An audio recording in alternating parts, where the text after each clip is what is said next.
they're all so looking for the scoop that sure. they don't even think for a second, wait a minute, bro, this could be they don't even think about that because everybody wants to outscoop everybody else.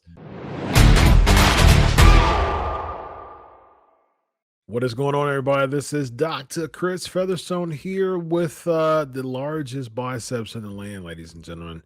There it is. Absolutely every single time and place. Vince, the bicep king Russo. How are you tonight, my man? What is going on, Doctor? How are you, my friend?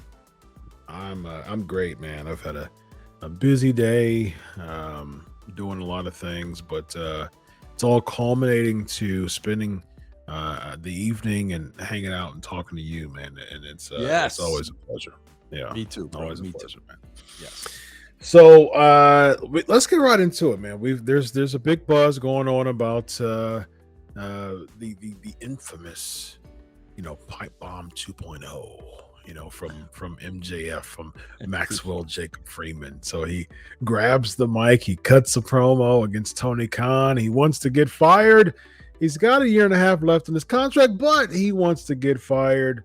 And, I saw it and I said, okay, yeah, this is clearly a work. I mean, I'm sure that there's some, there may be some animosity back in, with them too, as far as getting more money, because from what I've heard, from what I was been told, MJF got part of that starter kit of pay, from the very, very beginning when they were doing contracts, because MJF wasn't nearly as big as he is now. Even before then, he was widely known for his time with MLW. That was probably the biggest, area where he was known for. Wasn't nearly as popular as he is now. So he's like, hey, I'm the biggest draw, second biggest draw minute by minute, he said. And so I think that there's some realness to a lot of the stuff, but he's got a year and a half left in his contract. So what does this even mean, Vince Russo? Doesn't mean anything, bro. It means they're doing a worked angle. I was so entertained over the weekend, bro, just following these dirt sheet journalists who thought this was a shoot. And you know what the funny thing is, bro? See, that's the difference. Like, people always say to me, oh, what, Vince, you got to be in a wrestling business in order to do this. No, bro, you don't have to be in the wrestling business. Anybody can do this.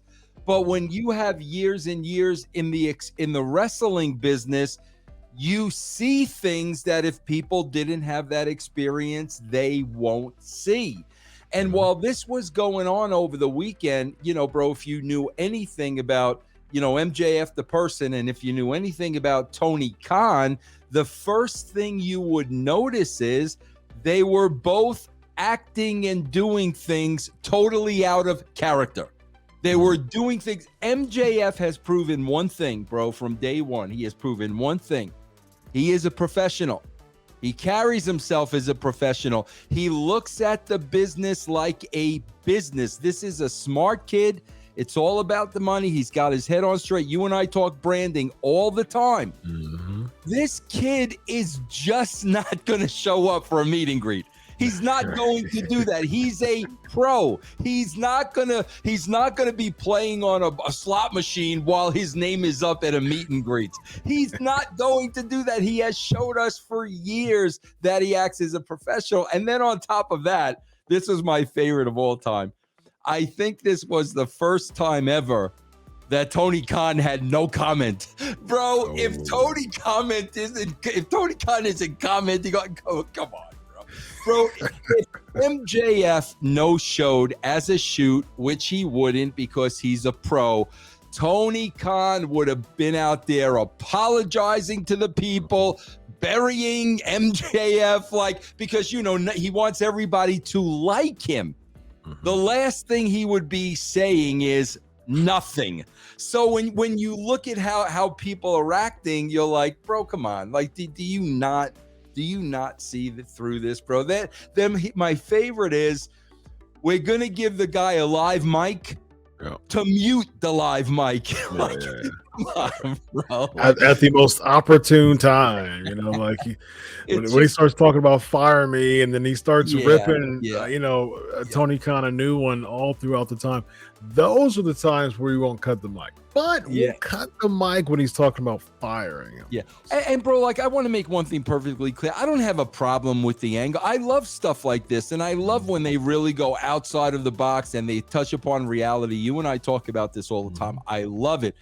To me, the joke was with the wrestling media. Like, you guys can't, like, it just blew my mind. Yeah, I mean, some of the best parts of a work is that people don't realize they're being worked. So I mean, that's the.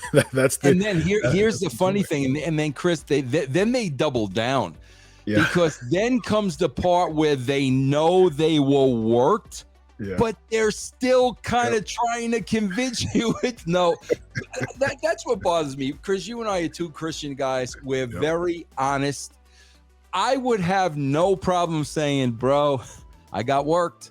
Yeah, exactly. Why is that so hard for people? Like, why is it so hard, man? I agree with you 100%, man. It's like, oh, I knew it wasn't work. No, you didn't. Like you were the same person. It's a shoot. It's a shoot. It's a shoot. Man, bro. Too funny. Admit that you were being worked. If it was no big deal. The joy of pro wrestling. Like for someone, like for a fan to be like, oh man, I was worked. Like that's the joy. That's the intrigue. That's what you're supposed to do. Like, you're supposed to have that reaction. Like, but you know what it is, bro? I think what it is they're all so looking for the scoop that they don't even think for a second. Wait a minute, bro. This could be they don't even think about that, because everybody wants to outscoop everybody else.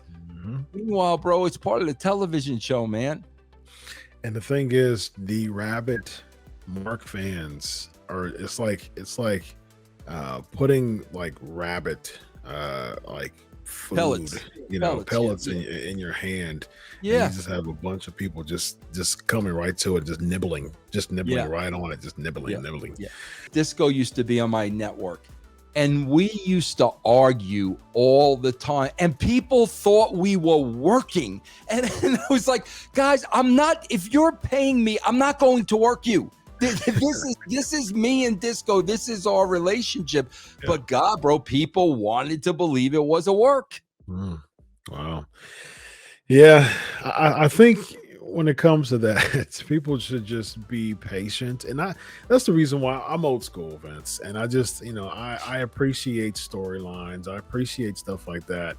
I appreciate, because I love the patience of good stories. You know what I mean? Like, I'm not watching a movie trying to predict the end in the beginning. You let it unfold. I'm not doing that. I'm letting the plot thicken. I'm letting the climax happen. I'm letting the crescendo happen. I'm just enjoying the ride. I'm not sitting here like it messes up my experience as a viewer, as a spectator. If I'm spending so much time talking to my wife about them, oh, I bet she's going to do that there. Oh no, I bet you. I bet she's going to do that there. I bet you. See, that's what I said. See, he's the one who did it. Like, the whole that ruins the experience. Yeah. Why don't both of us just sit down, watch the movie, and see what happens? That's a part of the experience. You're supposed to be there to be entertained. Be entertained. Let it play out, man. Just let it play out.